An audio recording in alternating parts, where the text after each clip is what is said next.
Hello students, welcome to in my channel smart study.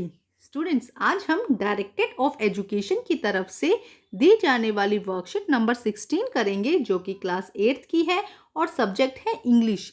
ये worksheet 18 नवंबर 2020 की है। तो आइए शुरू करते हैं आज की वर्कशीट शुरू करने से पहले प्लीज़ मेरे चैनल को सब्सक्राइब कर दीजिए। तो आइए देखते हैं आज की worksheet poem geography lesson. In the last worksheet, you read a poem about perspective of a man who see the city from above seated in the jet plane. हमने लास्ट वर्कशीट में ही देखा था बच्चे, आप लोगों ने लास्ट वर्कशीट में देखा था कि एक मैन है जो क्या कर रहा है, प्लेन पर जा रहा है, जेट पर जा रहा है, वो सीटेड है, वहाँ पे बैठा है और वो सिटीज़ वो देख रहा है वहाँ से सब कुछ, उसे कैसा फील हो रहा है, तो उससे रिलेटेड ये वर्कशीट चल रही थी। Name the man whose perspective he we read the last worksheet scenarios. हमने लास्ट वर्कशीट में ये देखा था कि किस मैन ने ये जो पोएम है ये राइट किया, किसने लिखी है बेटा, कंपोज किसने किया है। हमने लास्ट वर्कशीट में आपने देखा है इसे अच्छे से बेटा, तो बताइए कौन है, सोचिए जरा। जुल्फिकर घोष, वेरी गुड, सी इसका आंसर है बेटा। तो फर्स्ट क्वेश्चन आपका यहीं से आ जाता है कि किस जो लास्ट वर्कशीट में हमने जो सिनेरियो देखा था वो किस मैन ने राइट किया था, जुल्फिकर घोष ने, वेरी गुड। अब हम करते हैं रिमेनिंग पार्ट जो इस पोएम का बच गया है।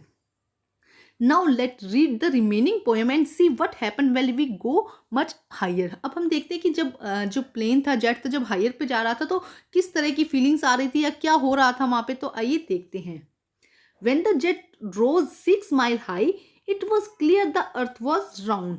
जब जो जेट था, जो एरोप्लेन था, जब 6 माइल्स हाइट पे चला गया था, 6 माइल्स क्या हुआ था, हाइट पे चला गया था, ऊंचाई पे चला गया था, then it was clear the earth was round. तब ये क्लियर हो चुका था कि जो अर्थ है वो क्या है, राउंड है।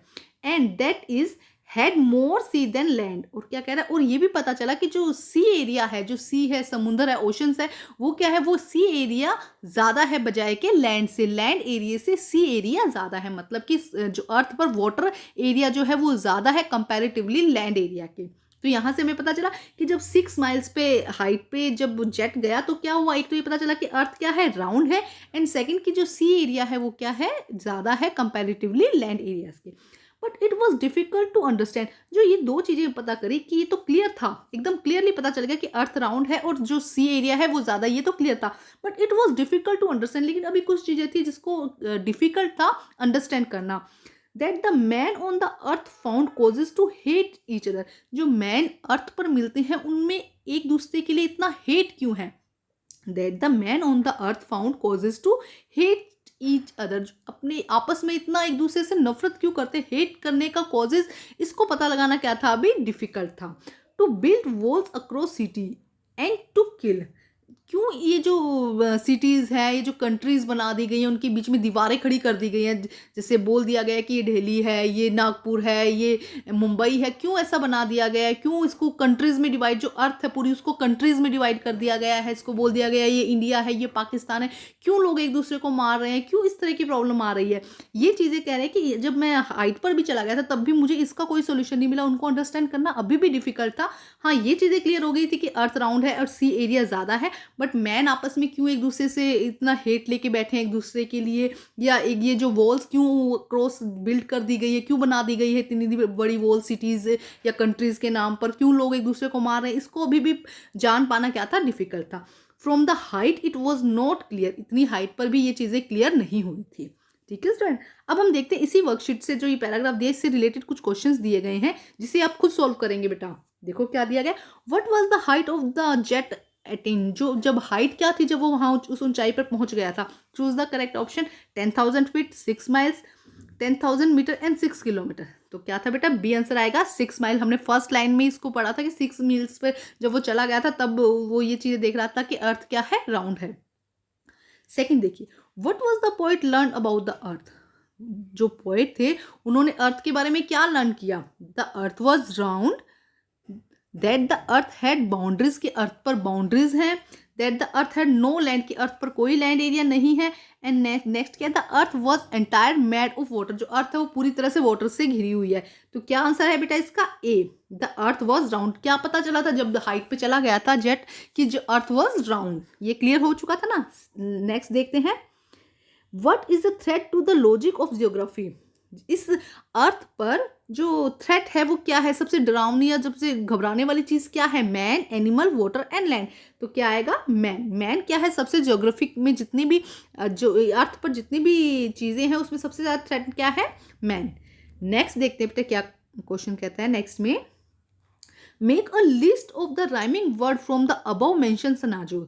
जो पैराग्राफ दिया गया, सिनारियो दिया गया, उसके अंदर से आपको राइमिंग वर्ड्स देखने हैं। तो देखो बहुत सारे राइमिंग वर्ड्स थे, हम देखते हैं। जैसे कि राउंड, राउंड दिया गया है, राउंड में नेक्स्ट इसके साथ क्या दिया गया है बेटे, देखो फाउंड। देखो ये इन दोनों क्या है, राइमिंग वर्ड्स है ना, साउंड दोनों की क्या हो रही है, सेम हो रही है ना बेटा।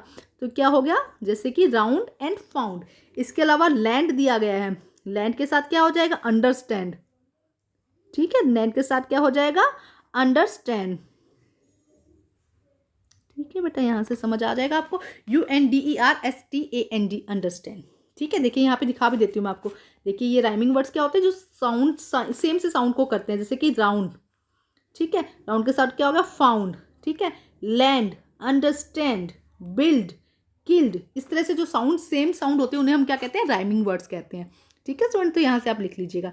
नेक्स्ट देखिए, state one thing that become clear and one thing that remaining unclear to the poet। Poet के लिए कौन सी चीज़ क्लियर हो गई थी और कौन सी चीज़ क्लियर नहीं हुई थी, ये बताना है आपको। तो बेटा वन थिंग बताना है, यहाँ पे दो चीज़ें दी गई है, आप उनमें से कोई भी वन लिख सकते हैं। तो देखिए ये लिखा गया, it was clear the earth was round. तो फर्स्ट तो ये होगा कि क्लियर था कि जो अर्थ है वो क्या है, राउंड है। और अनक्लियर क्या थी, देखो अनक्लियर थी that the man on the earth found causes to hate each other, कि क्यों एक दूसरे के साथ में मैन जो है वो क्या करते हैं, हेट करते हैं। तो ये हो जाएगी बेटा अनक्लियर। ठीक है, ये क्या हो जाएगी, अनक्लियर, CLEAR है बेटा। ठीक है, ये एक सेकंड दोबारा ये लिख देती हूँ बेटा, ये क्या है, अनक्लियर। ठीक है, ये क्या हो जाएगी, क्लियर।